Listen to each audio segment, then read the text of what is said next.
Hello. Hi. It's another Tuesday. Here we are. Couple minutes for our friends who would want to join us to get notified that we are back. At least I'm in black. Marie, are you in your gothic, your corporate goth? Are you in black? No, No. I'm Oh, in well, white. ew.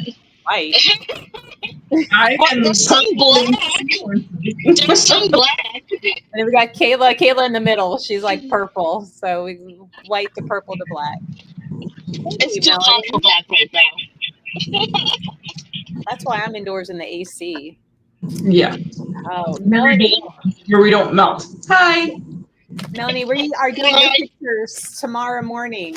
We were going to do it last week, but we had a bunch of flu bar stuff come up last minute.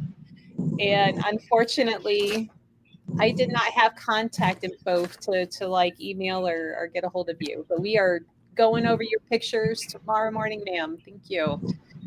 I already sent some of them over to Kayla to start kind of feeling out and looking. It was like some. I haven't even had a chance to look at them because I've been not around. Well, I don't know. I've been around, but I've been too busy to have a life. I mean, I get it. We were just kind of commiserating over like why have 2 days become the most Mondayest Mondays ever. Yeah, Uh, definitely. I'm gonna update our description on Twitch real quick.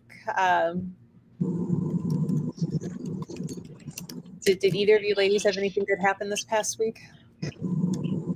I wish I sweated out like 30 pounds, but that's not how it works. I mean, I know I probably sweated that much, but I didn't, there was no gain from it whatsoever.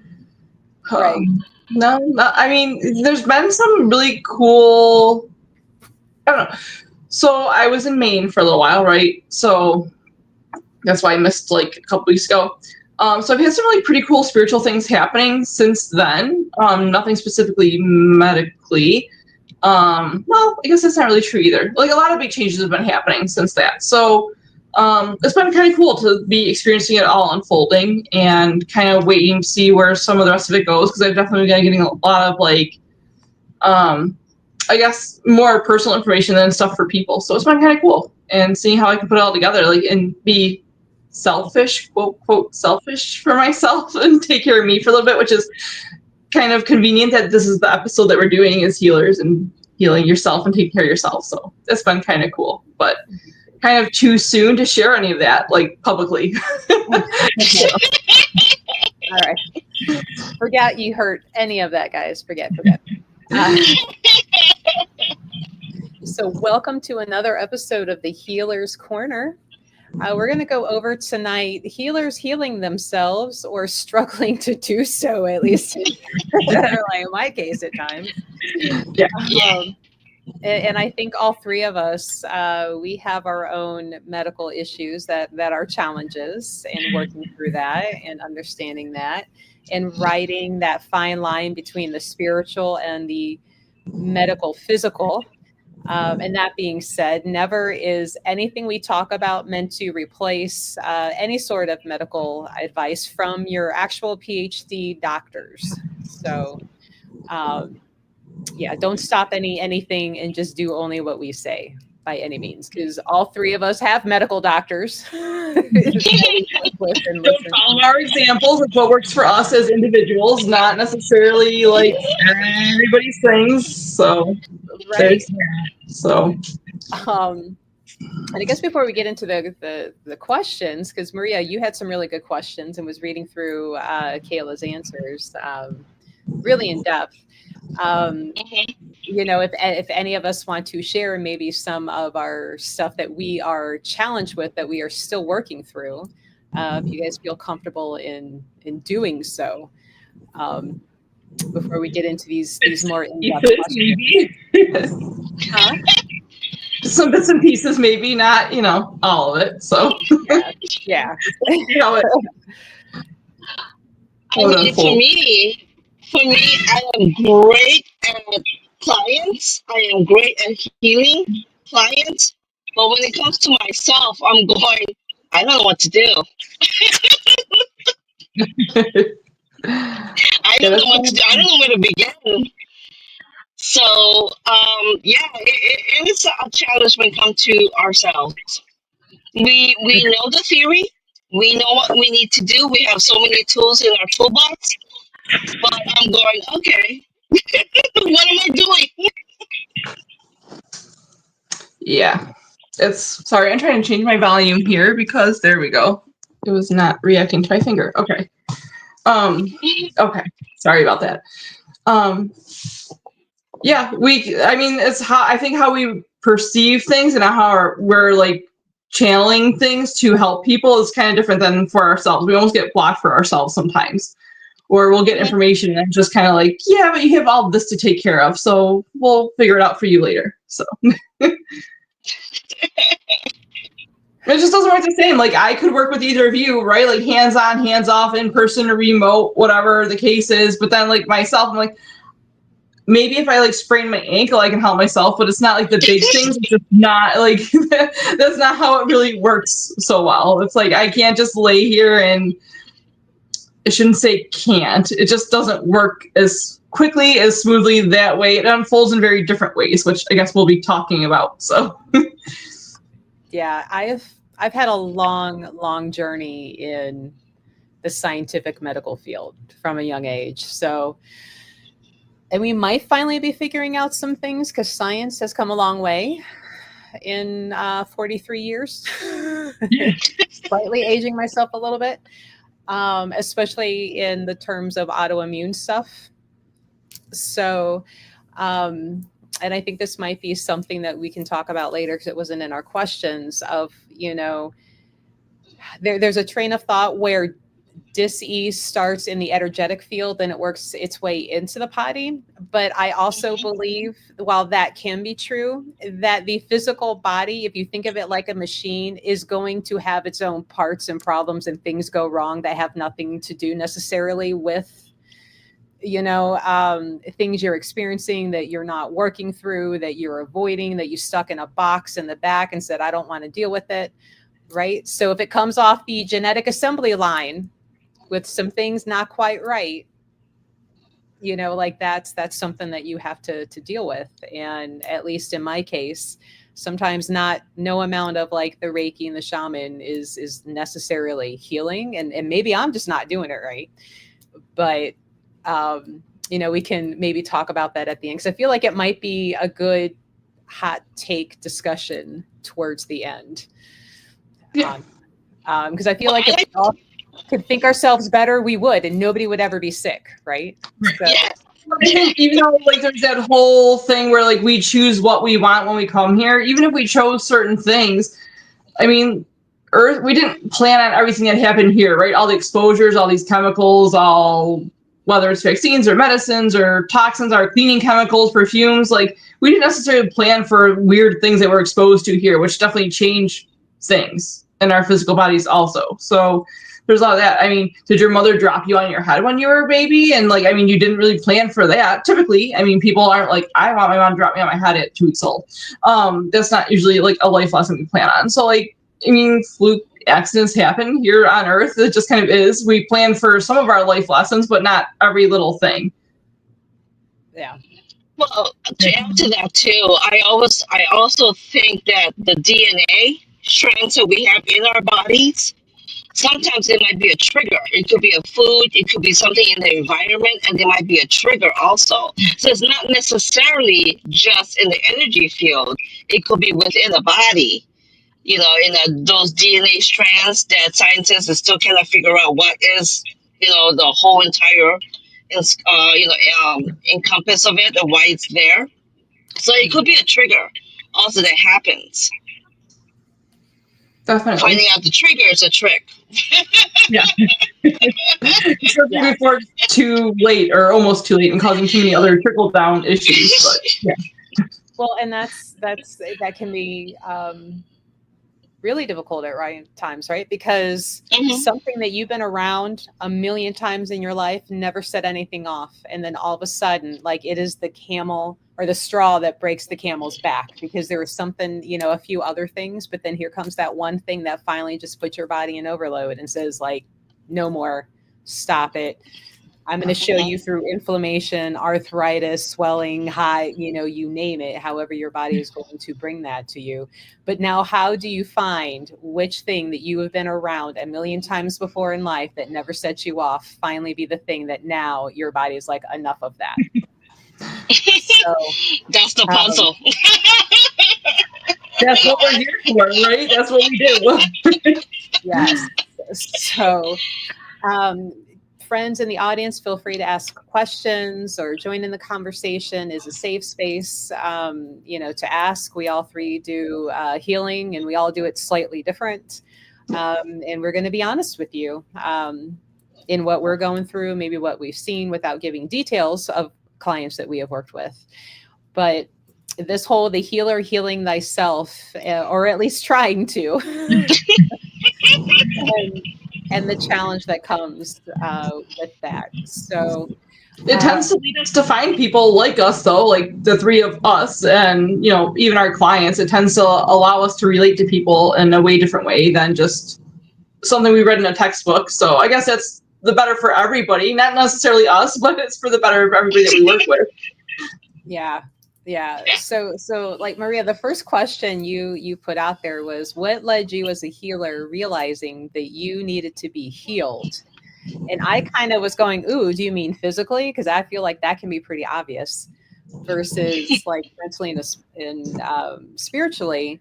But I kind of feel like in this topic, we're talking about the most obvious, like it's a lot of the physical, which can lead into spiritual that might be trapped in the body. But Kayla, you had a pretty good response that you Hmm. answered with. If you would like to share that. I don't. We want to let Maria do her part first, and then I don't know. Well, for me, it wasn't actually physical because I was in denial. There were things that were happening, but I always like, oh, you know what? I'll deal with it tomorrow. I'll deal with it tomorrow. But when the physical and spiritual and everything came crashing down, I was like, okay, I need to deal with this right now. So, part of it was when I was growing up, my mom, she didn't even want to acknowledge this part. She didn't want to acknowledge the spiritual part of it. And so I have an example from my parents that, I'll deal with it tomorrow. I'll deal with it tomorrow. Well, tomorrow finally came and it all came crashing down. So I really had to take a hard look, and I started off doing meditations, which helped me a lot. I got to pay attention to my breath. I got to get to know my body, even though I still don't know what kind of healing my body needs at times. But it was more so, it wasn't so much physical for me. It was feeling of being stuck. Feeling is, why is this happening? Why am I, once I make a step forward, I just slide back 3 steps. What is going on? So I had to surrender. And as I went into the healing, I started finding stuff about myself and I started realizing about myself. So it was like a journey going through the workshops, going through the different takes of others, healers, who have gone through other journeys before I met them. So it was really something that I was like, okay, I need to really look into this and see who am I as a vessel, as a spirit, and that's how it started off. But as I was going through the healing, I end up accidentally awakening my Kundalini really too quick. So I went through a healing syndrome, a Kundalini, syndrome, while my whole entire body itched. And you probably felt And like you were hungover for a while, huh? It really does feel like the world was hangover. At least my experience was with it. It's like, oh, it just completely itched, and I have gone through every single over the counter. And I did not want to see a dermatologist because I didn't want to go on steroids. I did not want to do that. That was my choice. That wasn't a way that I wanted to do it. So I really started looking into, other things, other vessels, essential oils, herbs, everything like that. But then I had to also go within, and I had to get to know my body all over again, be introduced to my body, and pay attention to the signals that what it was giving me. And then eventually it started to clear. So that's how I started in this journey. It's like a never-ending journey, honestly. It's just like every time you think you get to like a certain level of things, there's like a whole other part, and it's all connected. There is not like a just heal yourself all at once. It's just not going to happen. It doesn't matter what it is, even if it's something that's a pretty curable disease or condition. You're still going to have the emotional, mental, spiritual follow-up to that, and if you don't address those things, it trickles back down into. It can become mental health issues, emotional issues. It can transfer into your relationships. It can affect your work. Like it all just overlaps. No matter what you do, it overlaps with everything else in your life. And like one of the things that, not just for medical issues, but just in general in our lives when we don't pay attention, it does tend to lead to medical issues for people. Oh, sorry, my cat's talking. I don't know how loud that is for everybody. He just came prancing in here. Okay. Hi. Okay. Say hi because he needs healing too, evidently. So this is Nacho, who also wants to hang out tonight. He's not going to support. Okay, there you go. That's all he wanted was just to say hi, apparently. So he needs a lot of healing, that thing. But anyway, yeah. So I mean, everything ties together. You have to like find what pieces connect to what, and just you can't really skip any parts of it. And like things will kind of like if you're not addressing certain parts of it, it sets you back. And they call that like spirit breaking you the legs, basically, right? Like you're not following your path, you're not listening, and you keep putting it off, and then it just gets worse and worse. And then it's like, okay, now it's not just headaches. Now it's, oh, hey, my car stopped working. Oh, why do I have less money in my bank account than I should? Why do like these things start happening that just trickle down until you stop what you're doing and start to address everything else that's going on. It literally just breaks your spiritual, energetic legs where you can't move forward anymore. You are now officially forced to have to take care of yourself. And sometimes it does involve drawing the boundary of not taking care of clients for a little bit, right? Which is really hard for us. But sometimes it really does mean saying, hey, I am having a week or two off and I'm booking people when I come back. And you just kind of have to do that to keep ourselves functioning, to take care of everybody else around us and ourselves, because they can be a lot of work. Ourselves. We are a lot of work. Right. Well, and I think the fact that we are always aware of spiritual on top of it, like not only are we like, okay, doctor's appointment after doctor's appointment, it's also like going down the rabbit holes on the spiritual side, on the woo-woo side and investigating that. So it's like while going through the medical doctors and going, yeah, but also going, so why am I not responding to this? Is it because you've misdiagnosed or is it because this over here keeps, aggravating over here, which is it? And that can be overwhelming at times, to where it can be almost to where you just want to sit back and go, fine, whatever, like I don't know where to go with it. It's overwhelming. Nothing I'm doing, be it over here or over here, is working, and just like, fine. And I'll do that at times. Like I'll just let the dust settle and kind of sit back and go, all right, what's left? And, kind of see what's there. And, at times it can help. I mean, it can be things like wrong relationships, living with the wrong person, even if it's somebody in your family. Like it doesn't always have to be an exposure, like a chemical or a food or something environmental. It can definitely be like you're in the wrong job, you're living in the wrong town, and the reality is, as humans, those things aren't always as easy to get rid of and bring something new in or make those changes happen. Like that's just reality. Like everything involves money, right? You can't always just up and leave to go to a whole other state or country, whatever you want to do.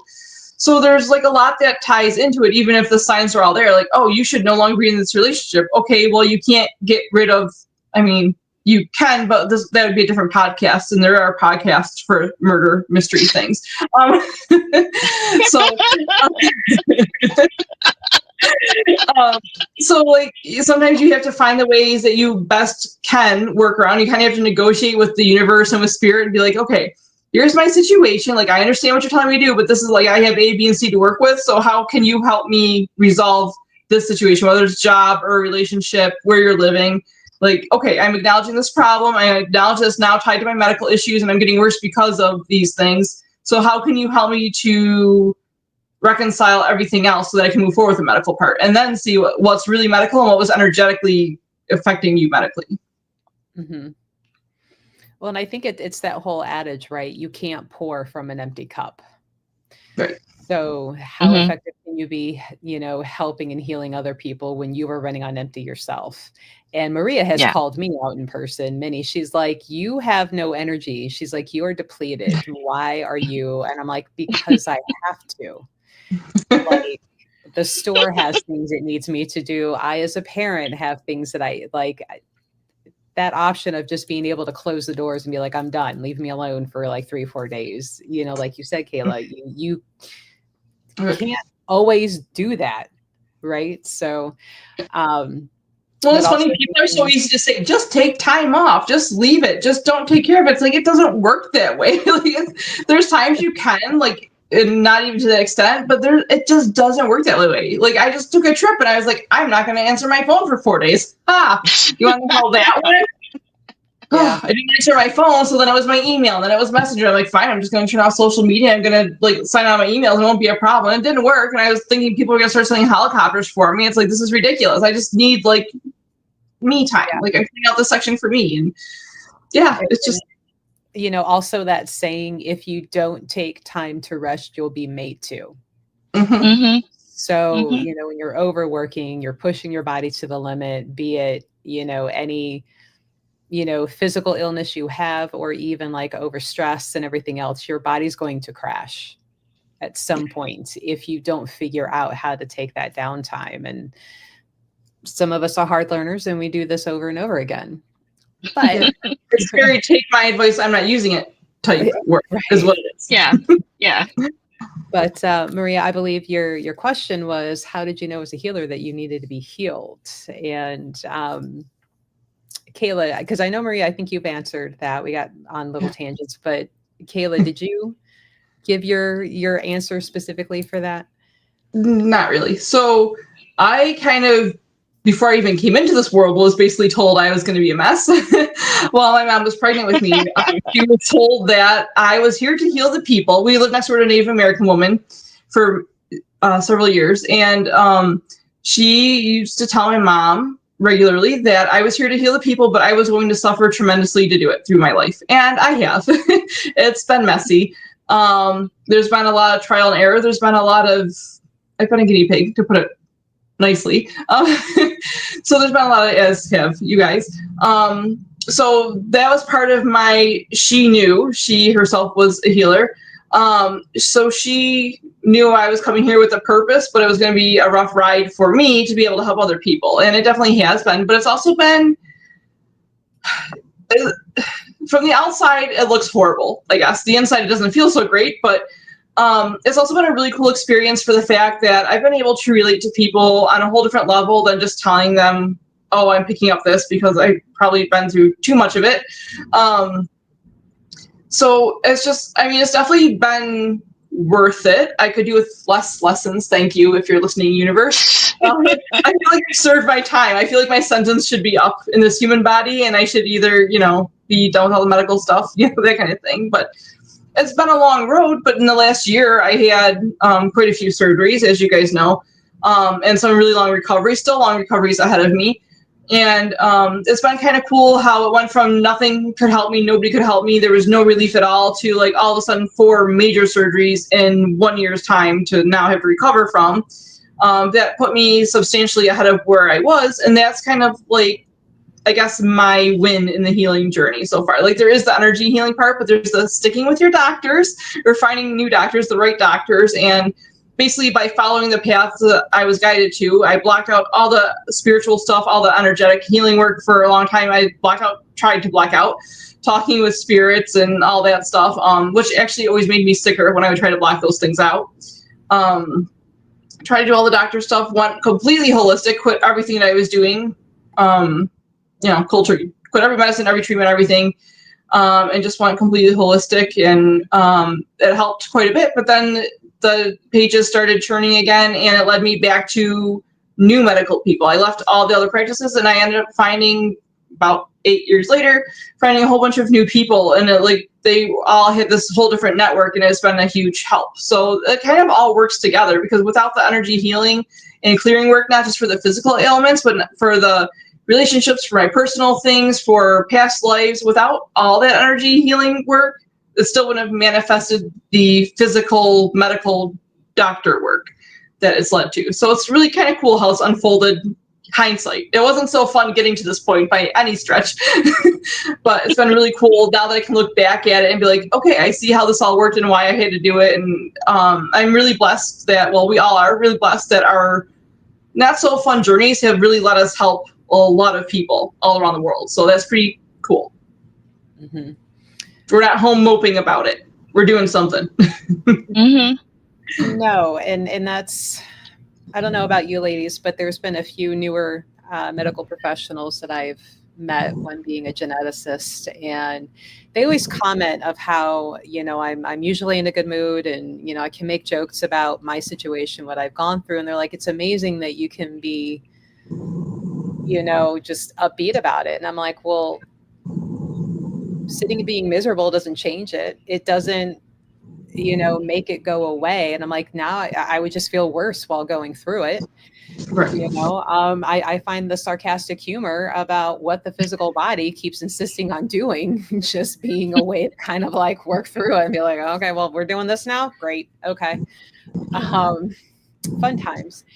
But, it's just, honestly, at least for me, sitting and being miserable, it just doesn't help. Well, you're putting energy out there, right? So then you start drawing in negative people and miserable people, whether it's your personal life, your work. Like, being in that space doesn't help anything at all. We all have our moments. Like, you can have your pouty little moments. That's only natural and human. But it really doesn't help to project that energy out there at all. Yeah. Maria, do you remember exactly how Zane said, it was really profound, and I know I've got it written down, that it's like there are illnesses that are unavoidable, but the suffering is a choice.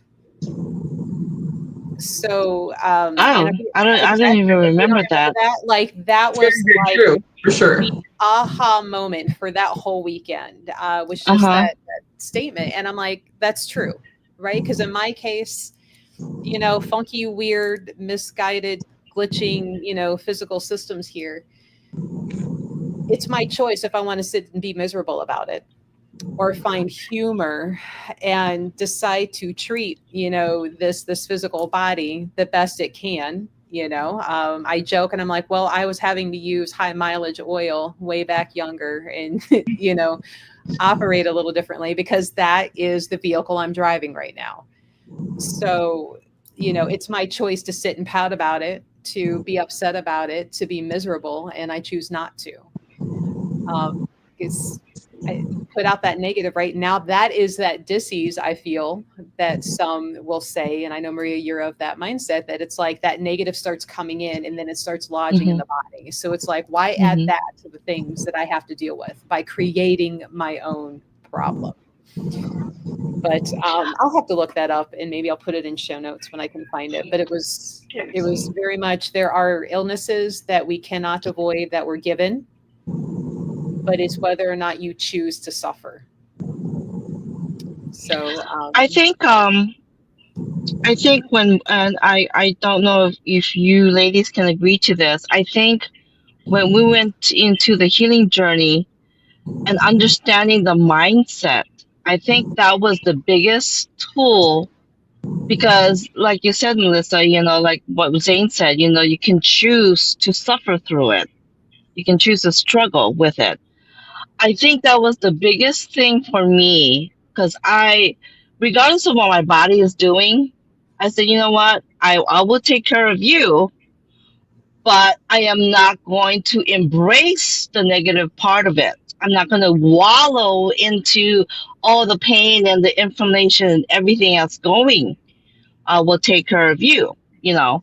And I think for me, it was actually with Silva, when I started in that journey, that I understood how the mindset, you have a choice. You always have a choice. You may not know how to fix it or know exactly which tool to use, but you have a choice of having that mindset. Mm-hmm. Yeah. Yeah. I much rather make sarcastic jokes and remarks about myself sitting there, in the doctor's office. And they're like, so what brings you in today? And, I've gotten to the point, and I think Kayla and you joked about this, like I want to order scrolls from Amazon and just write everything down. And I can't wait to go into a doctor's office for the, like, hey, what's wrong today? And just like rip it down. And like, it's still rolling down the hallway. Give me a minute. I Ready? have my pen ready for that. I have my little. You got your cool pen, my feather for my scroll.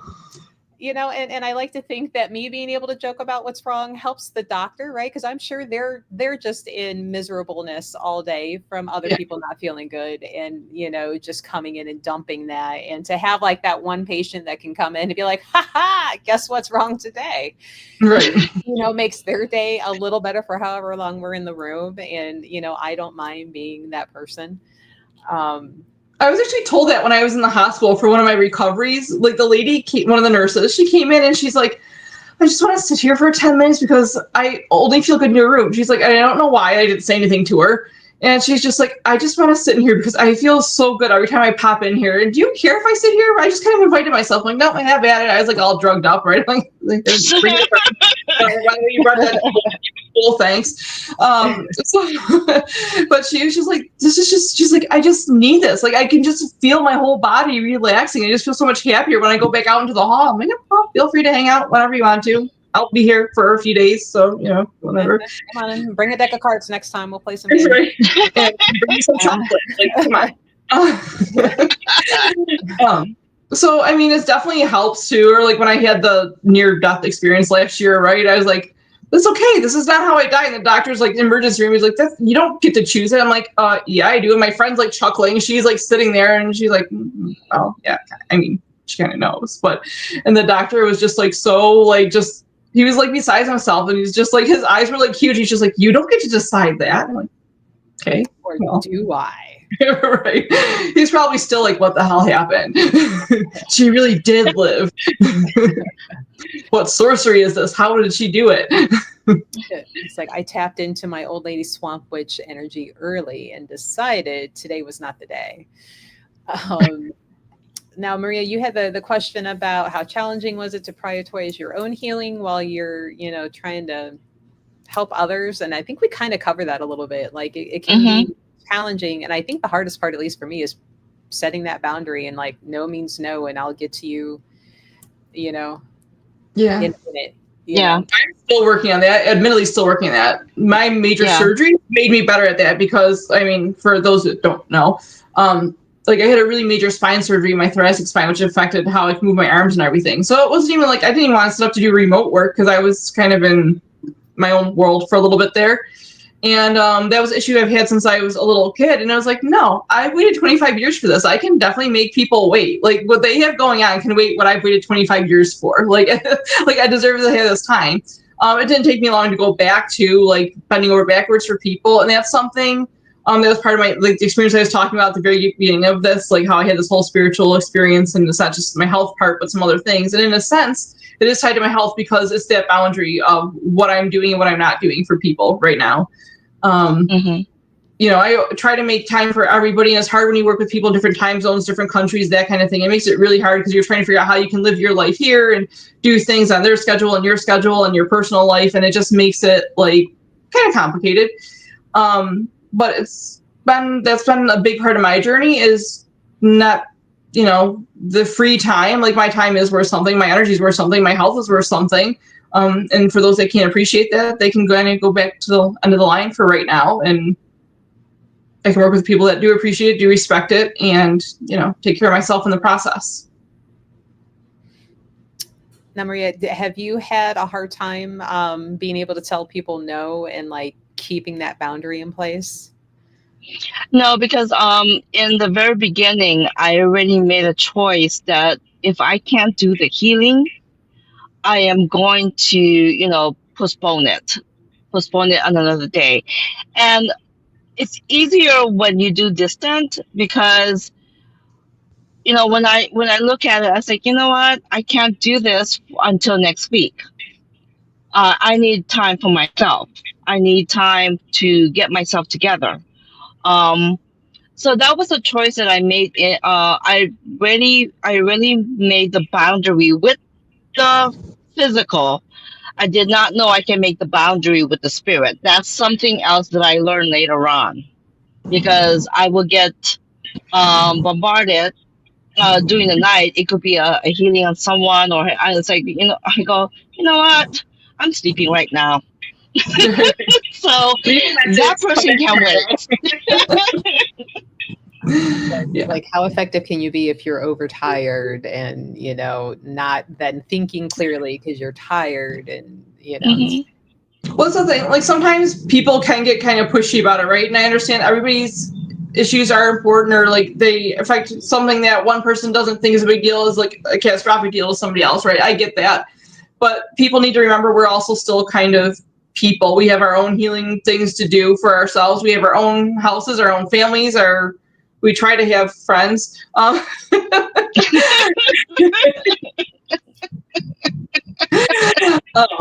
really gets put on the back burner, right? Like that, like it gets so far put on the back burner when you do what we do.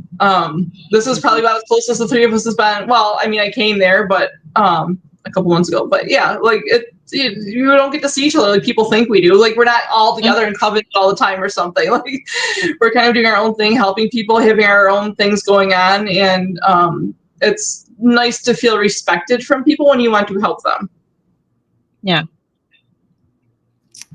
Now, have either one of you experienced denial if you're like you couldn't help others while you were struggling yourself? I don't know that I really had a choice. Like, so sometimes it seems like the more I try to block spirit off for those things to not make me help others, it's almost like they put it into overdrive. So trying to find that balance of like where they listen to me and not be like, but just push through it. You've got this because you can help other people. It's like, Yeah. Just in the beginning, I did struggle with that because I feel like so and so is coming here, or spirit's alerting me to something, and I know I'm not in my 100%. So I kind of struggle with the guilt of that, of saying no, I can't do it, or can I do it in next week, or in 2 weeks from now. I did struggle with the denial and the guilt of saying no. Right. Like recently I started telling people because people thought it was probably just because it's summertime, like blowing them off. Because I have a lot of follow-up appointments because of all the surgeries, right? And physical therapy, all these things that I have to arrange and negotiate around everybody else's schedules too. And so that was my big thing really, like the last month was like, nope, I have my own personal appointments. No, I can't squeeze you in because I have my personal appointments that I have to drive to. That, and especially when you go to specialists in certain therapies, you don't know how long you're going to be there. You could be there like the whole freaking day.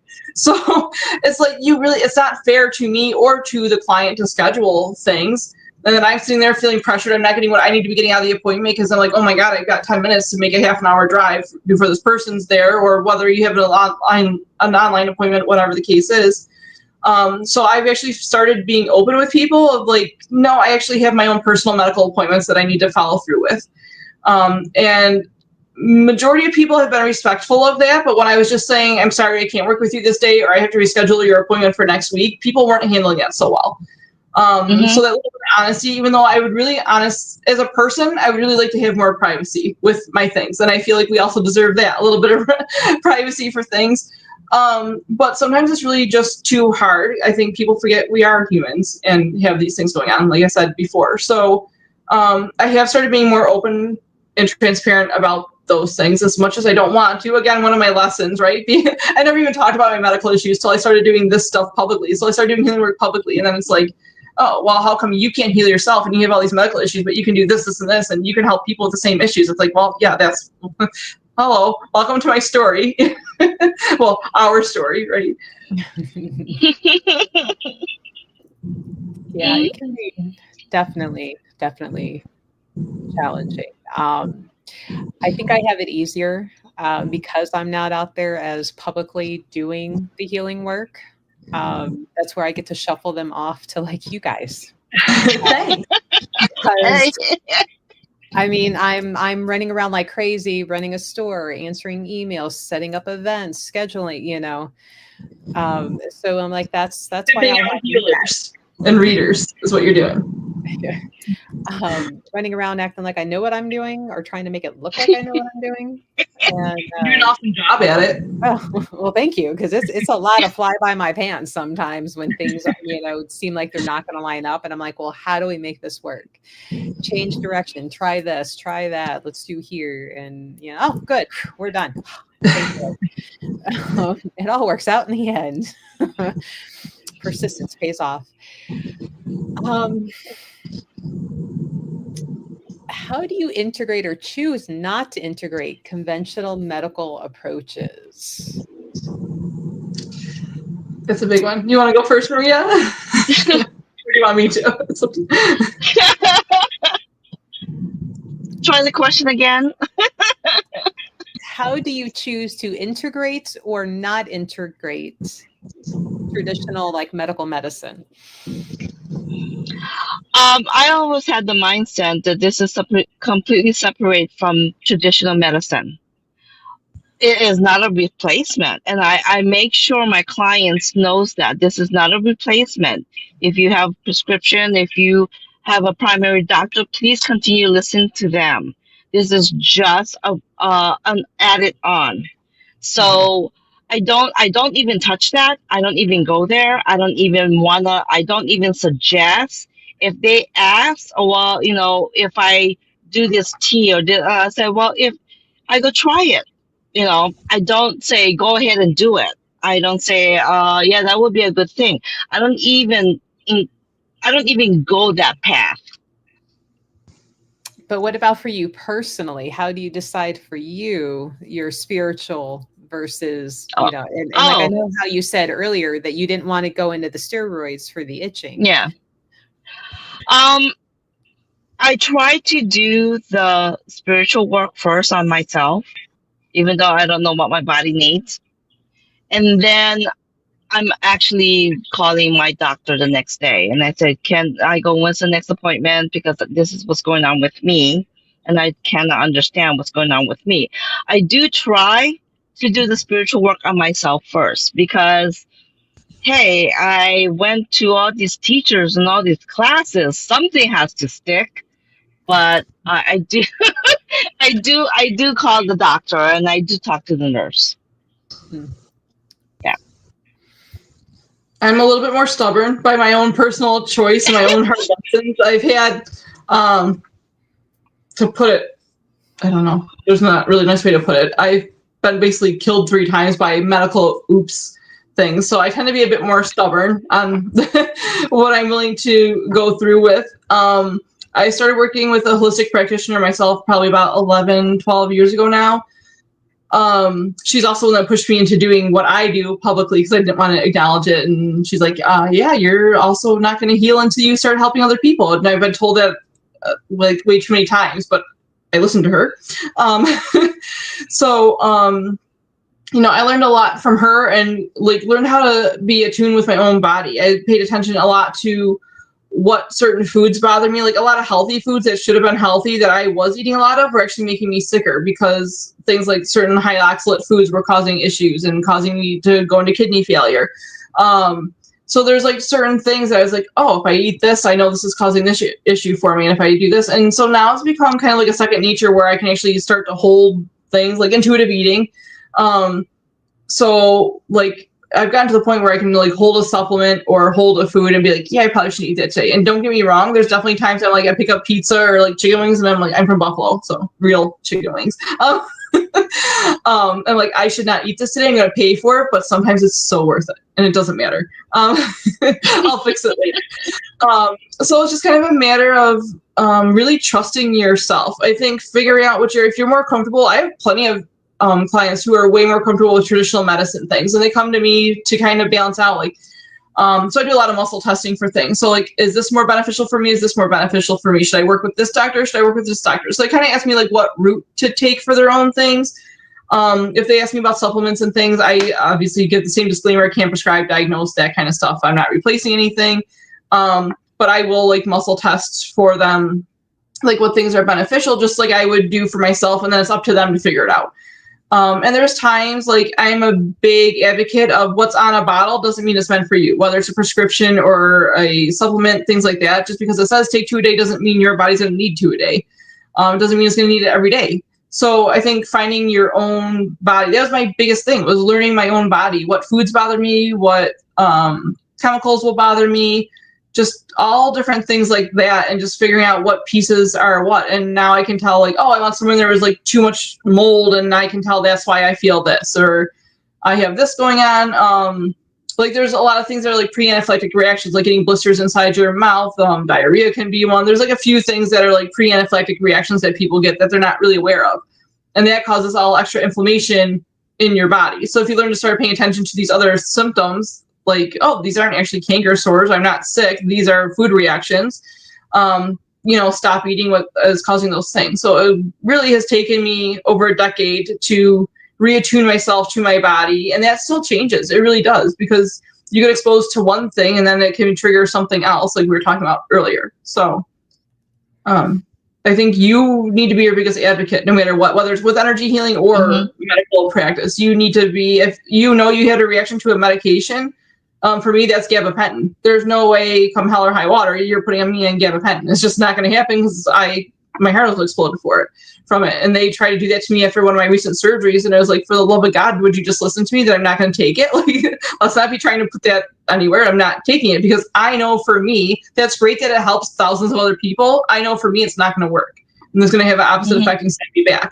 So I think it's important to trust yourself and stand up for yourself in those situations, because putting yourself back into that situation, you're allowing that bad energy back in, and kind of like giving it, the universe or the doctor, whatever, permission to be like, oh, you can do this to me again, even though I know it's bad, which is not a good sign to put out there. And 2, you're just setting yourself back. Nobody else is suffering from that except for you. So. Yeah, I've also voiced out to my doctors too. When they prescribe something, I say, I don't even bother, because I'm not gonna do it. Well, and then steroids too. I mean, I understand that, but see, the way I see it is like, okay, I'm not a number to you. This is what I'm telling you, but you are not completely comprehending what I'm telling you. So it comes down to you have to just take your initiative, and like Kayla said, listen to your body. So I have told my doctors before, don't even bother prescribing that. Don't even shoot it off to the pharmacy. I'm not going to buy it. I'm not going to go and get it. I'm not going to do it. There's a point of too, like, there's a difference between shopping for doctors and you just keep going to one after another, to like finding one that hears you and understands you. Just because your friend absolutely loves their primary care or their rheumatologist or endocrinologist doesn't mean that they're going to be the ideal fit for you either. So it's okay to try somebody and be like, oh, we don't have a good fit, or they don't understand my specific situation or what I'm trying to get out of this appointment. It's okay to acknowledge that and look for somebody else to, help you through your specific needs.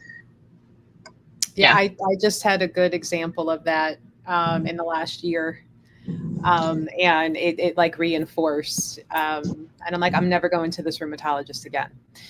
And I had like my primary, who really recommended, she's like, go here. He's really good at figuring things out. And he's actually caught seronegative lupus. She's like, go see him.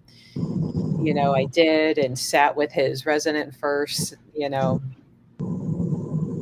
sat with her maybe 20 minutes, went through my 2-sided sheet, 2 of those, and blah, blah, blah. And she was green.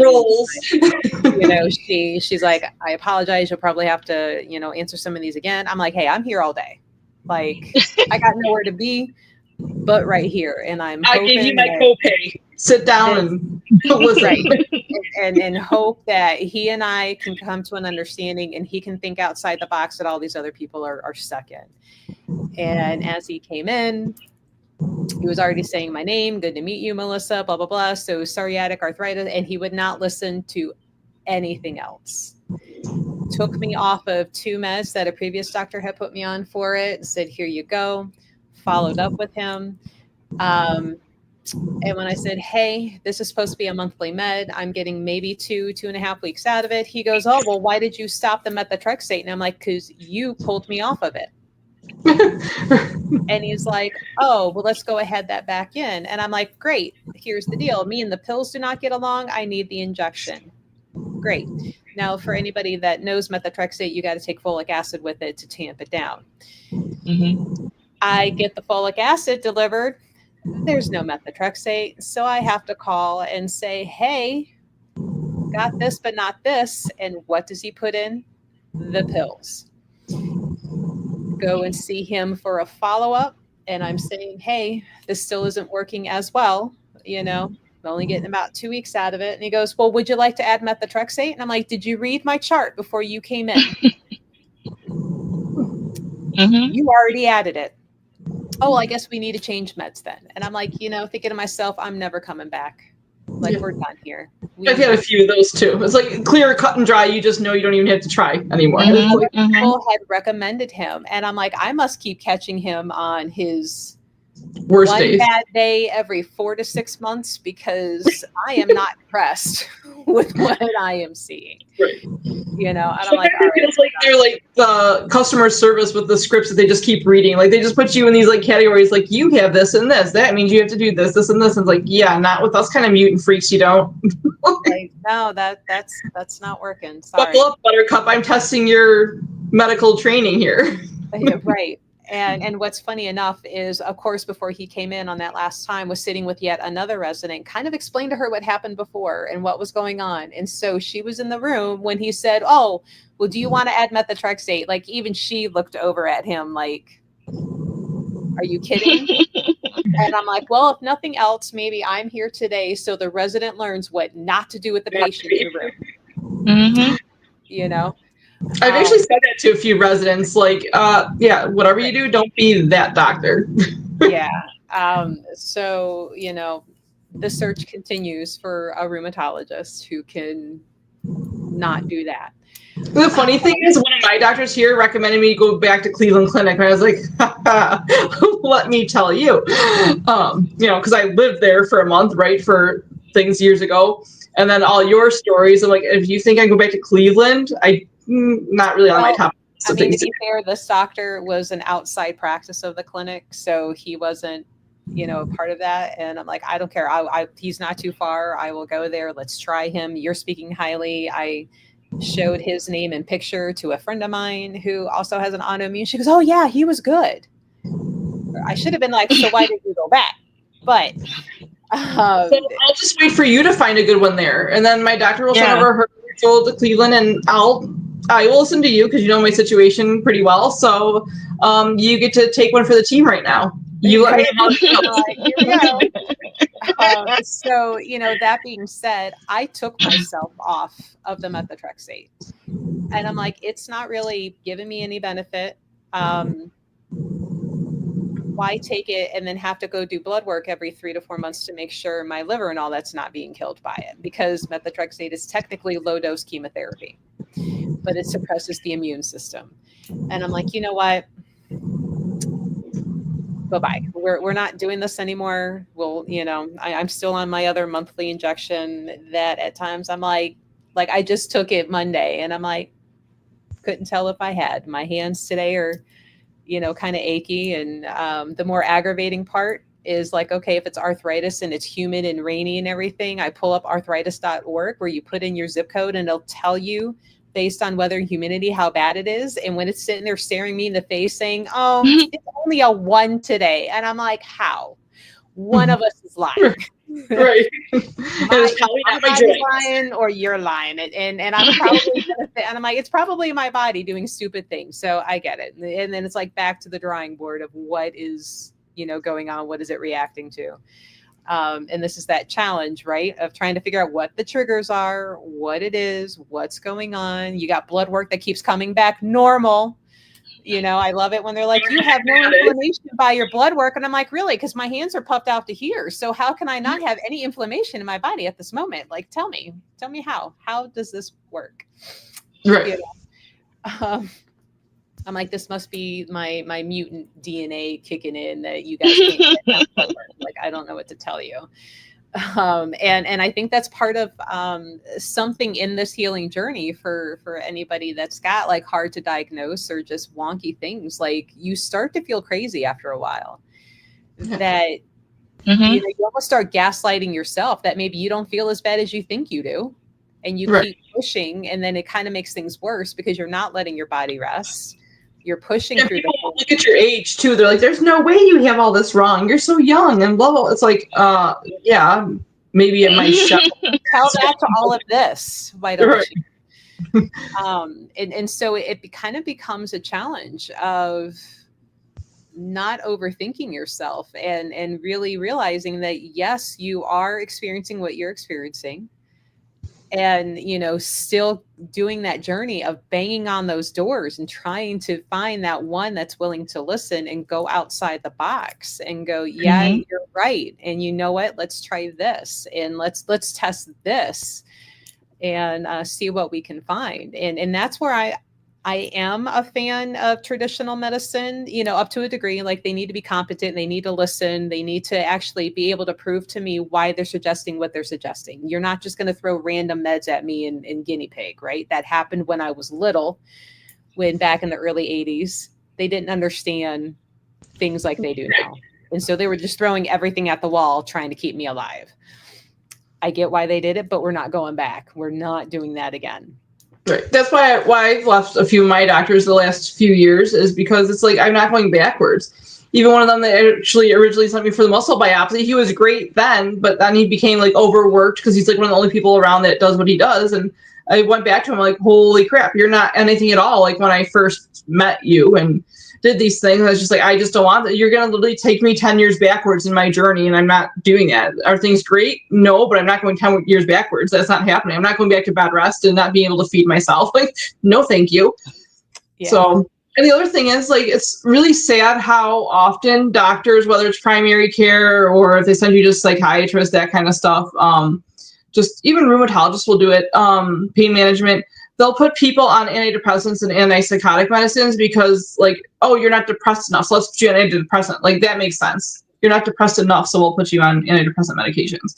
Or, oh, the pain is just coming because you're depressed, or you have anxiety, or these kind of things. Okay, but even those things are caused by another underlying root cause for people. So putting them on medicines that are blocking off those neurotransmitters and the neurons and nerve receptors in the body is not figuring out what's going on. You're covering it up until the body gets used to those medications. And then you have a whole nother level of problems or addictions and all sorts of things. So it's kind of sad that they very often try to cover things up with other medications before even bothering to look at, or just use the textbook blanket example of, well, you're in pain, so you have depression from, or you have pain from the depression, you have pain from the anxiety, without actually wondering what's going on with the body. Yeah. It's there's a lot of blanket statements and diagnosis and reasonings, and I'm sure all three of us have heard it because we're women, that it's, you need to lose weight, you need to drink water, it's just your menstrual cycle, and you're just anxious. I mean, they told me that was just my problem until it almost killed me last year, right? And I'm like, oh shit, she has a problem. She's kind of dead over here. It was like, oh, now you want to listen to me? Thanks. It feels like, the parachute things we had in gym class as kids, like those big like parachute things you'd play with and everybody would run under it. Like, that's what it's like having medical, like these like crazy medical things that they don't know. It's like they just throw you into this big, huge parachute and they're just like, yep, we're just going to put you under here and throw a bunch of stuff at you and hope for the best. And then we'll just kind of like tuck you in here.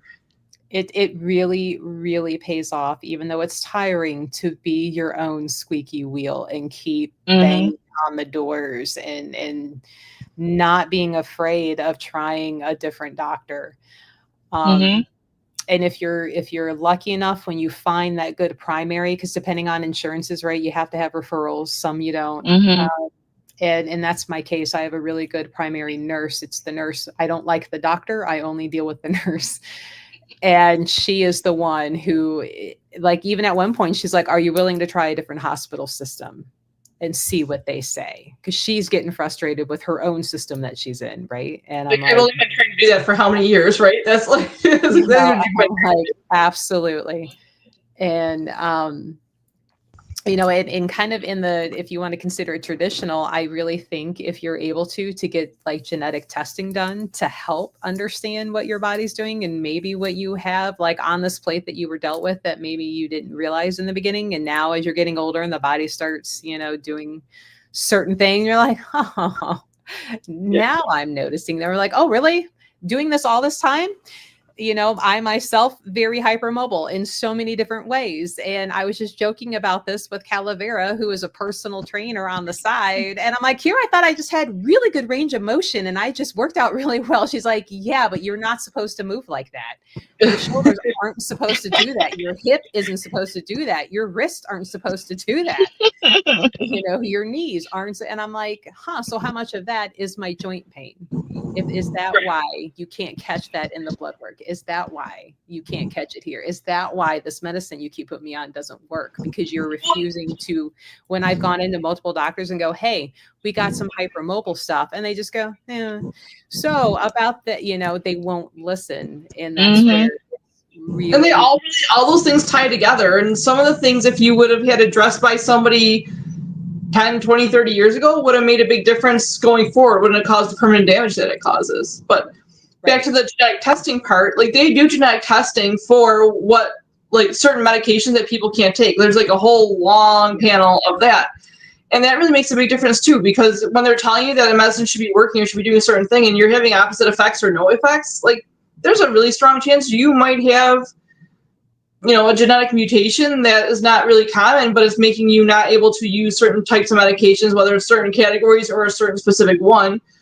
Even things like marijuana. There's genes that some people can handle it. There's other people that become severely addicted to it. There's other people that causes actual psychosis issues. There's different genes that people can have, and it can be siblings that one could do just fine with it, and the other one can go into complete schizophrenic paranoia issues, So there's just different types of genetic things for different people, and don't let people tell you're not an individual, not just as a person, but medically also. Like, it's just, everything is so individual with people.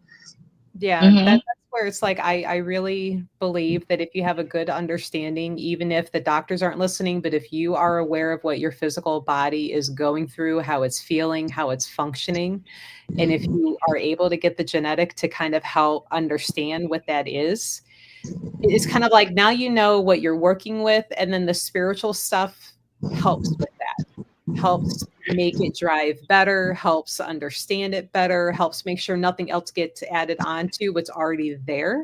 It can help clear the path to find the right things for you, clear out the old and allow room for the new things to come in.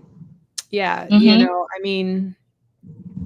Again, good sample, psoriasis, right? How many people do you know that keeps getting squamous cell skin carcinoma on the palm of the hand? And both of you are probably going to be like, just one, and that would be me.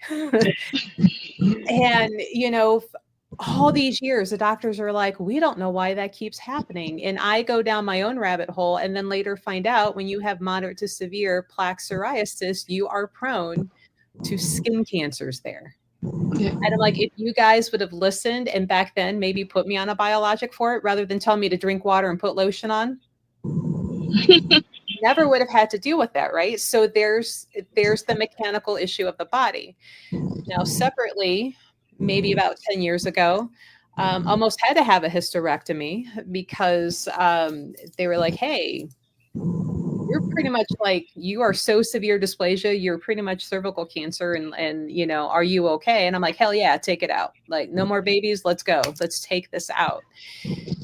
And went through multiple leaps and everything else just to make sure. But at the same time, I was really kind of like, where did that come from? Like, that doesn't really necessarily run through the family. What is this?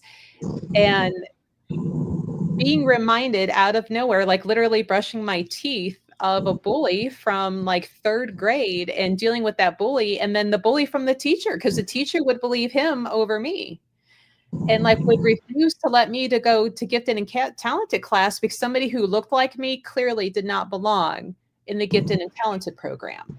So dealing with that in a short amount of time, and those emotions that came up, and started to finally process those, even though I have forgotten about it, because, you know, I mentally stuck that in a box and was like, we're done with that. We don't need to go over it.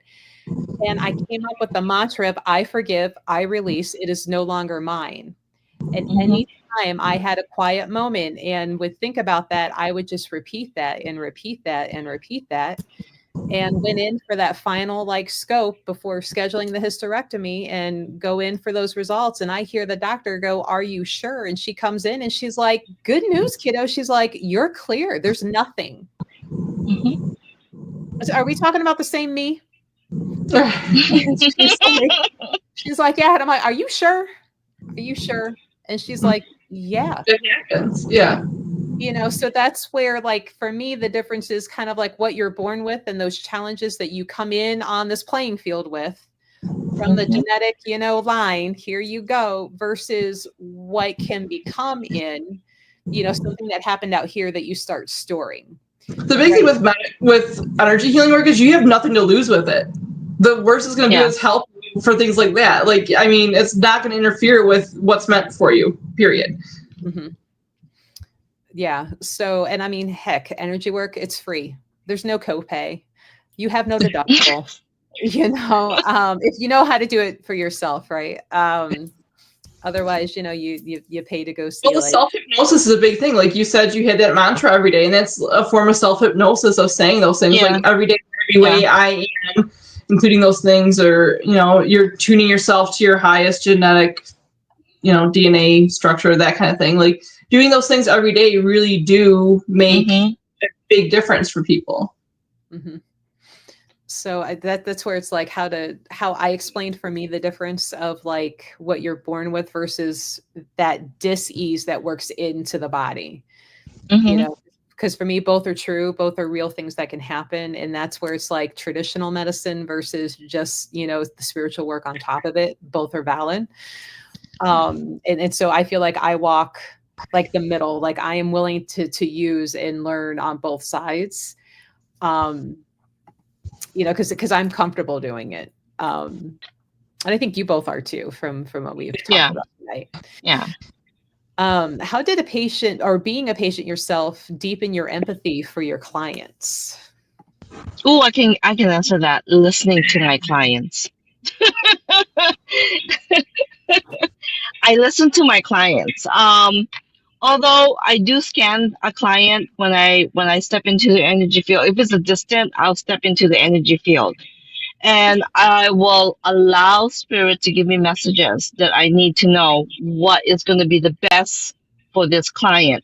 But if it's in person, and I do listen to them, because being the fact that I, as a patient going out in the medical field, dealing with these doctors who are not listening to me, I think that is very important to listen to the client. To listen. I mean, there might be other things that I might find when I'm scanning them as I'm listening to them, but I listen to what they need to tell me. Right.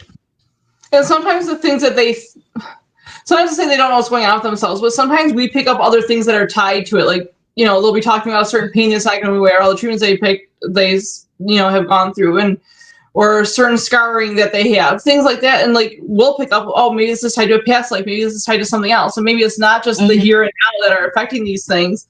So it is good to let them talk about all those things. And the other thing I'm a big fan of is letting people talk about all that before the healing, because otherwise they're laying there the whole time when they're supposed to be enjoying the healing, thinking about, is she going to work on this? Does she know about this? Is she going to pick up this? And their minds just keep going if you don't address it ahead of time. So it is good to let them vent about it all. And I think people really overlook people that haven't had energy healings or aren't familiar with it. It's almost kind of like counseling also. You know, there's like a big part of it that's like we discuss things on a whole deeper level that probably counselors aren't addressing, because we're tapping into the energetic aspects of it too, and who else might be tied to it, and those kind of things. Like you were saying with the bully, right? Like if you go talk to somebody about that, they're probably not going to pick up all the energetic ties to that whole situation. So that's one of the really cool things about energy healing is just connecting it to other places if it needs to be connected to other places and times and people and that kind of thing. Not just yourself at the here and now. Well, and I think as I'm going through more things, like I can understand now if a client comes in and they're like, look, like the fatigue is no joke. You know, Right. I have an understanding of what that fatigue is now. Whereas before, like I thought I knew, and I'm like, oh, you just didn't sleep well last night. Like, no. There's Now a difference. There's a big difference between fatigue and fatigue.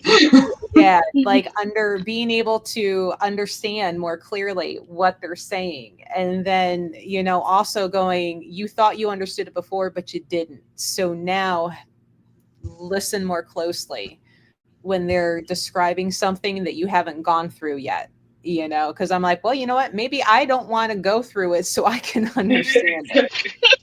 You know, like, okay, you know, that's kind of where I'm at right now. Like, I will take in the people and their experiences. I do not need any more of these experiences in my personal physical body, my energetic field. I don't need any more of it. I will gladly learn about it, read about it, watch it.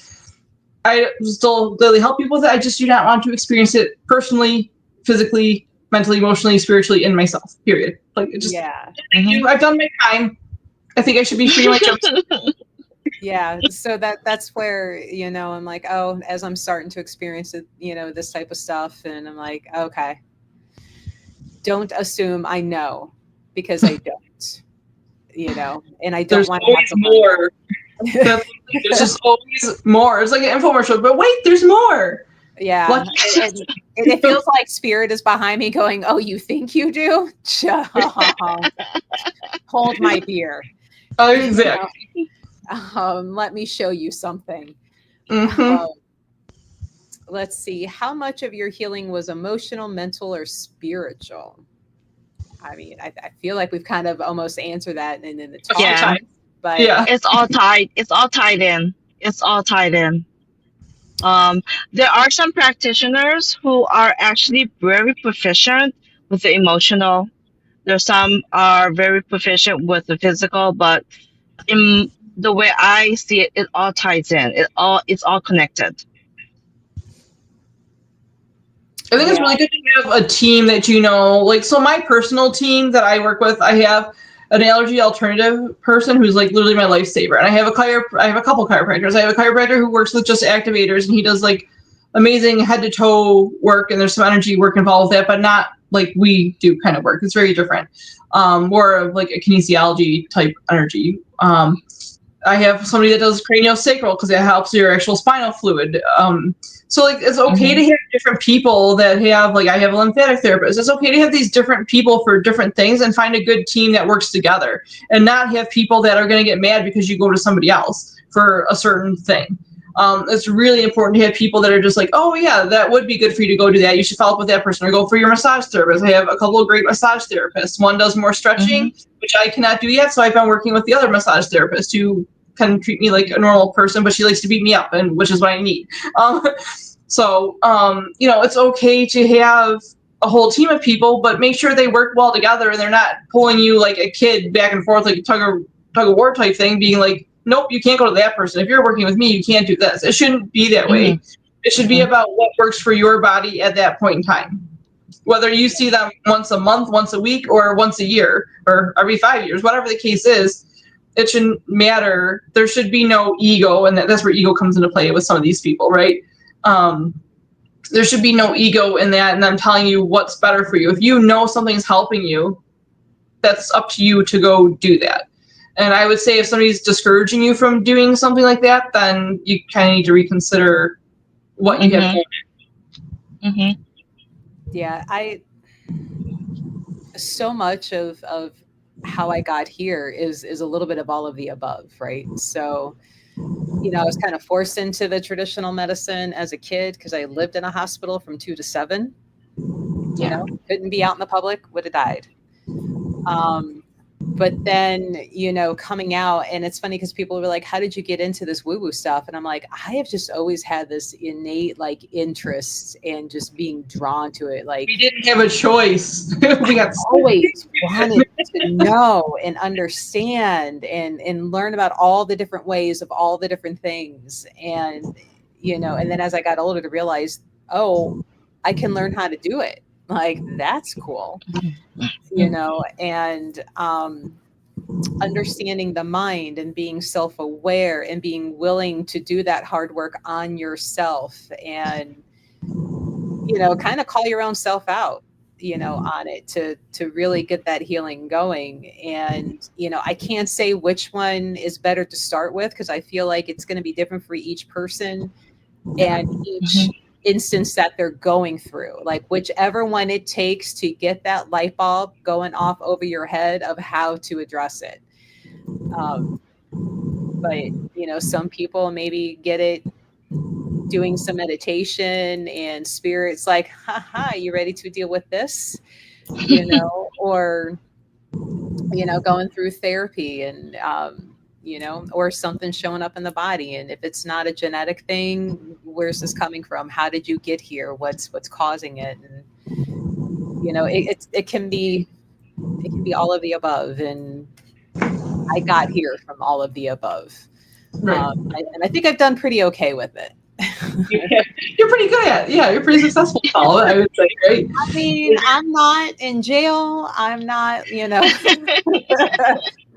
can't go to jail. We have DNA all over the freaking globe. We're not getting away with anything. No. Right.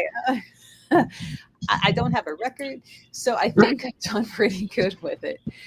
I mean, I'm a massage therapist who I no longer see. She moved, but that's really how I got thrown into the energy thing. Like, I always knew I could see things, feel things. I knew things were different. Wasn't getting anywhere medically, and I went for a massage with this lady, and she stopped working on me like 20 minutes in the massage, and she's like, I can't touch you, I can't work with you. I was like, what? Like, I was like, what do you mean? And I like almost started crying, but I was also upset because I went to her once before, and it was like a whole great experience, blah, blah, blah. So I go back to her for this hour-and-a-half massage, and she is like 20 minutes in, she's like, nope, can't touch you. And she's like, get up, get dressed. I was like, what? Like, I was just so like, I didn't know how to handle it. And she's like, just get up, get dressed, I'll be in and talking to you. And I'm like, I felt like I was in trouble. But then I realized that she talking after starting to do this stuff. I was like, oh, now I get where she was coming from. And so she's like, I don't ever tell people this. I'm an energy healer. I'm Reiki certified. I'm also a medium. I'm very strongly being told that I cannot touch you. I cannot help you because you have to heal other people so you can heal yourself. And I'm not allowed to be part of that. I just have to tell you that this is what you have to do. And I was like, well, what does that mean? Do I take classes? Like, what am I supposed to do with this? Like, I know I hear and see dead people. Like, I don't know. I know I pick up people's medical information, that kind of thing. But like, I didn't know the gravity of it. And she was just like, she wouldn't even return my phone calls until I finally told her, like, I was doing this, and this. And she was like, oh, okay, I'm so glad to hear you're finally like making the steps you need to. I was like, seriously? Like, she was such a nice person, but she was actually being guided to not even talk to me, to not help me with anything. Like, she gave me the information I needed, and I was almost trying to use her as a crutch to like guide me. And she's like, I can't. They're telling me you have to figure this all out and you have to trust yourself. You have all this within you. They've been waiting for you to acknowledge this. That's why you keep getting sicker and sicker, and like this whole thing. And I was just like, oh, okay. And now it all makes sense. Mm-hmm. Yeah. Still like I went through the same thing. I went to seek out a reader because I didn't understand what was going on with me. I didn't understand. I knew something needed to change. Now, when I was little, I've always been fascinated with the monks. It would be a nice vacation for me to just spend a couple of days around the monks. And I also I've also been like really interested with faith healers. I said, how can you do that? I go, that's so cool. So I went to, and I have gone to one reader, and she said, she go, you know what? I can't do readings on you. You are, all I can tell you is that you are a natural born healer, and you need to find out your way. I can't tell you how to do this. I can sit here and teach you about healing, energy, and what, but this is not my plateau. This is now. So you need to go. So I said, okay, she's done. I'm not going to see her again. So I went to another one and same, almost the same message. And no, I need a direction. I need to know where to go. So I went to a Reiki master, and she's talking to me the whole entire time. I said, look, I need some healing. I don't know what's going on with me. She said, I would love to do a healing on you. And she's giving me my money back. She go, but I can't touch you. You are a natural born healer. You need to find your way. And I was so disappointed. I really wanted answers. I'm the white kid. Give me answers that I will Right. do.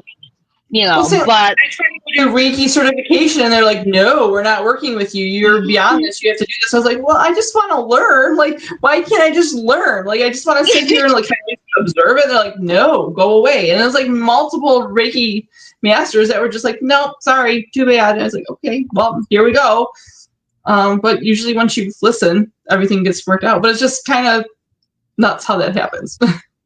yeah, That's where but that was really disappointing. I was like, these people don't want to help me. They don't want to help me. that's where Go through like everything else, and then you're like reaching out to this alternative source, and they're like, "Oh no, go do this," and it's like, "Okay, now I forgive you all. I'm sorry, I get it." But see, that's where I disagree, because it's like, if they know the fact that they are not helping or giving guide, right? Like, and then to say I'm being guided to not help you. And I'm like, that is so contradictory in of itself. You have a person right here in front of you that needs some sort of help or healing, and you're saying, I can't do it because I'm being guided to. Right. And that's where I have issue with that. Right. You should be able to help them open up those channels and become more comfortable with it. Like to let them know, or to be like, you should start here, or your place is to work with guides, your place is to work with angels. Like there's definitely ways that people should go about that, not just like hanging you out to dry. Because that kind of sucks. And you feel even more abandoned when you're already going through a situation where you feel abandoned and neglected anyway. So it just adds to that like whole insecurity and makes you start off in a lower place. But that's one of the things I definitely, so kind of like how the healing journey has changed what we do, right? Like there was a question about that earlier. I didn't really think about that part, but when I work with people, whether it's somebody that's meant to be a healer or somebody that's just coming to healing, that's definitely one of those things, is not making them feel unheard, but also like maybe somebody's meant to work with fairies. Maybe they're supposed to work with angels or guides or just ancestors or deities. Like people are meant to have different things, and it's okay to at least give them a place to start, because we all wish we had a place to start and knew what to do, not just got thrown into the wolf like, hey, good luck out there. Hence the wolf too. But so I mean, I think just taking that time, even if it's more of a reading than a healing, and just saying, hey, this is what's meant for you. Work with natives, work with, I don't know, ancient Egyptians, work with, spell work, whatever is meant for that person, to figure out, help them at least find their source that they're supposed to tap into to get themselves started. Yeah. Like I didn't even feel like that was a sink or swim teaching moment. I felt like both of those were just complete sink. Yeah. And that's, it makes you feel like something's wrong with you. It really does. It's hard not to feel that when you've been through so much, and then like you go to somebody like that and they're just like, can't help you. Yeah. But good luck. Yeah. I mean, I will. And in Kayla brought it up, and also probably Melissa too.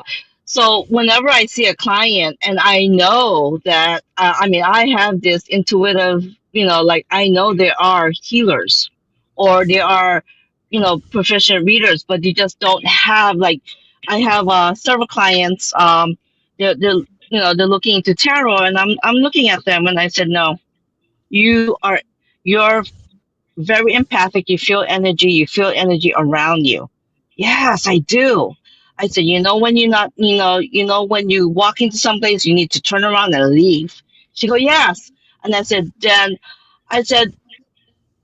I would explore that and explore the oracles, because oracles, they're not a standard. Or I have come across clients, who's looking at oracles, and they said, what would you think?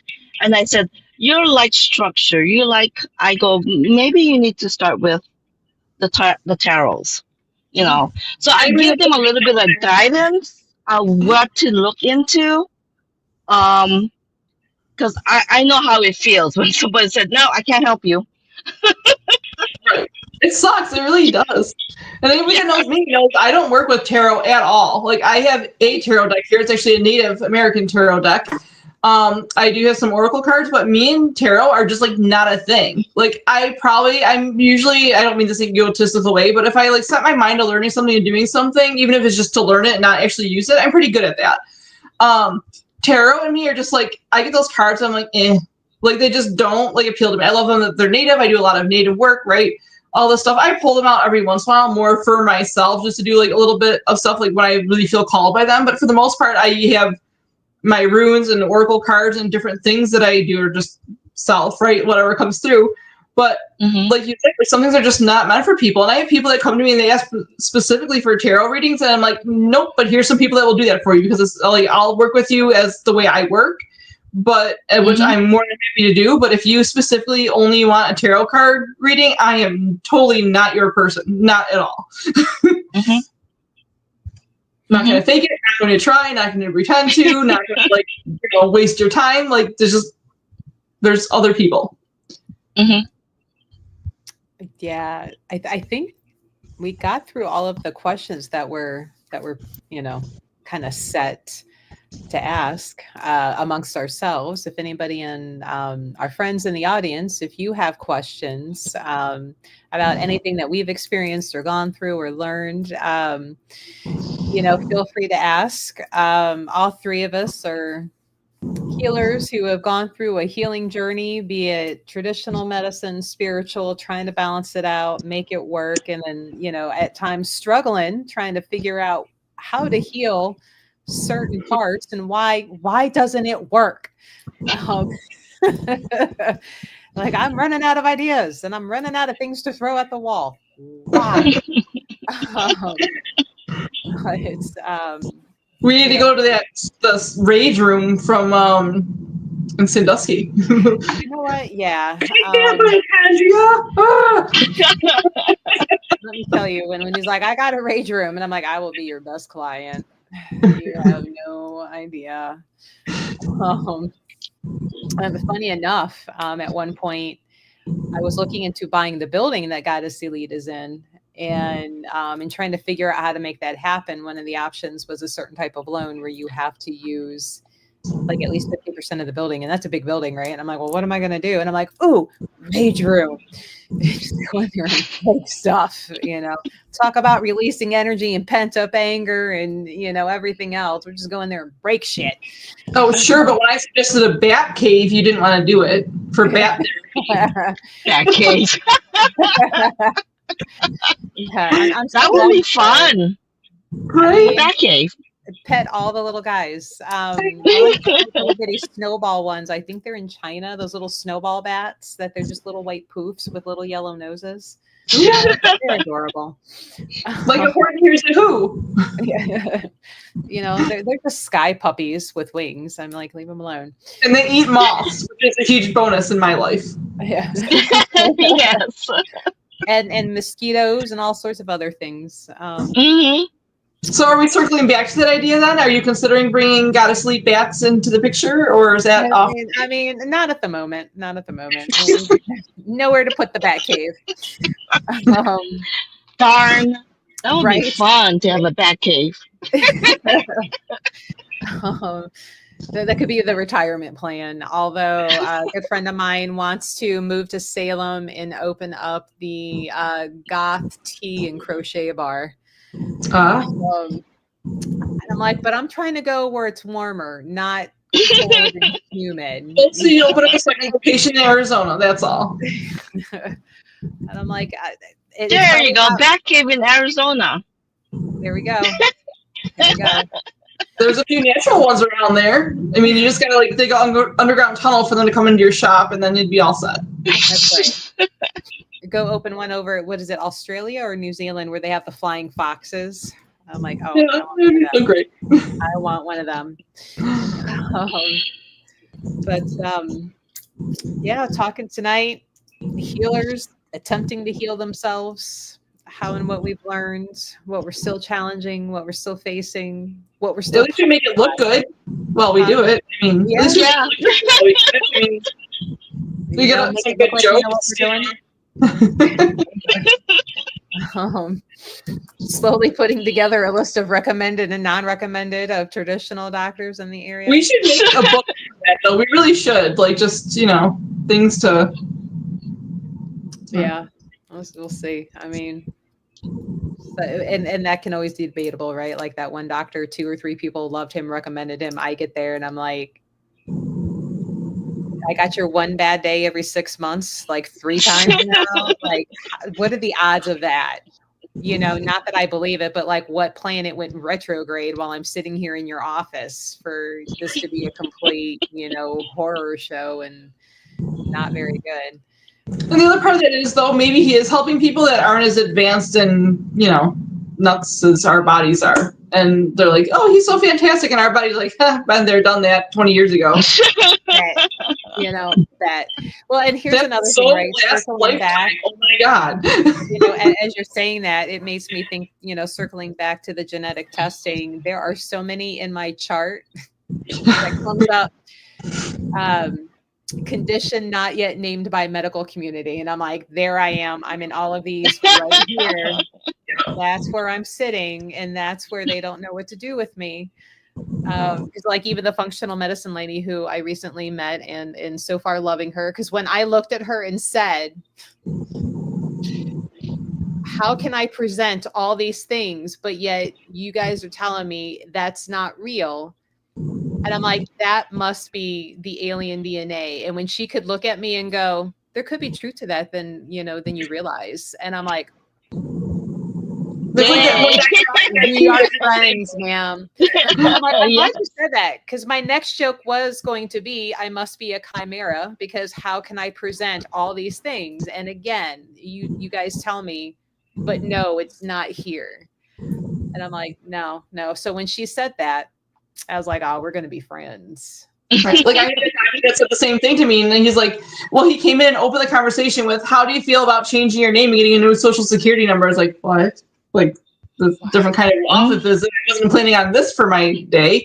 And he's like, yeah, you got some crazy DNA stuff going on there. If we do any more tests, the government's coming for you. So how do you feel about changing your name and getting a new social security number? Like, oh, you're being serious. Like, he was like that serious. Like, I am being serious. How serious are you about going forward with some DNA testing? I was like, sure. Like, I don't know. Yeah, I guess they're not coming after me. They're coming after you. So I'm okay doing your genetic testing. You have a guy that can do that for me and change my identity overnight. We got that all. Let's have that set up and ready to go. But like, get that paperwork printed, that new ID, rub that off. It really is. We should be getting paid for all this medical research we're part of. Yes. Like, like, I want the new thing named after me. Thank you. Well, apparently they can't do that, because I said that with my biopsy, and I was like, so when you send this out, you have no clue what it is. You send it to 3 different countries, and besides the United States. So I get to name that, because it like literally came from my body. And if it's something you've never seen, never experienced before, being that it's part of my body, should have royalties to that. Like, I should get to name it. I should get to, like, be part of all this. And they're like, yeah, that's not how it works. And they're like, you'll probably never be notified. I'm like, well, can I at least know, like, what hospitals and research centers it went to? And they're like, no. So I at least got the countries that they got sent to, but I'm not even allowed to know, like, who was working on it and what it was tied to and all this stuff. Like, did they find anything yet? That was 2010, I want to say. It was 2010 that all happened. So, like, has there been anything found out yet? Because I haven't been notified. And really, seriously, shouldn't we be the first ones notified? Like, oh, we figured this out. And even if they don't name it after us, just be like, hey, this came out of this whole chunk came out of your body and it belongs to you. So this is what's going on. We just don't have a ton of answers. Like, that would be really nice, just to at least have that kind of, like. Or the minute they have some sort of treatment, like, then we get first dibs, and I feel like we shouldn't have to pay for it. Right. We already paid by having to deal with this crap in the body in the first place. Like, that's more than enough payment. But it's so challenging and frustrating, and just and that's where, like, the healer, and I'm sure both of you, because I know I've done it, like, just be so frustrated and be like, why can't I fix this? Right. Yes. Like, come on. And You're then they going send you 4 people that week with the same conditions or similar. Yeah. all right, go find the planet that can fix this and bring them here, or come get me. How about you just come get me? Like, that would be great. But, you know, So it'd be and like then the above ground railroad instead of the underground railroad. We could start like an alien chain of taking people off of Earth. I want to go first.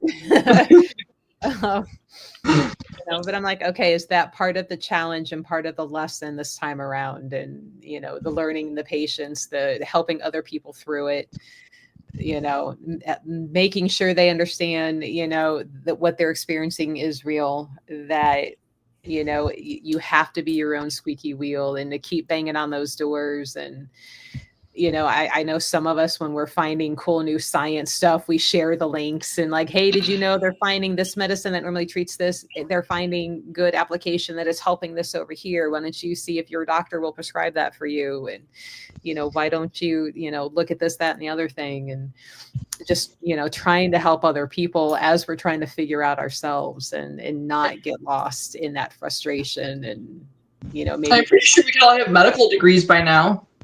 And then some. yeah.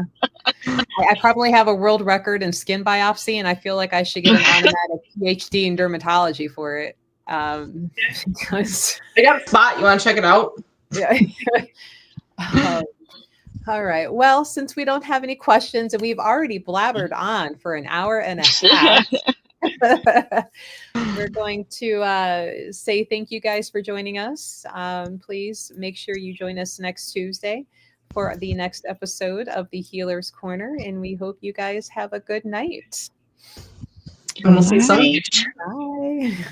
Good night.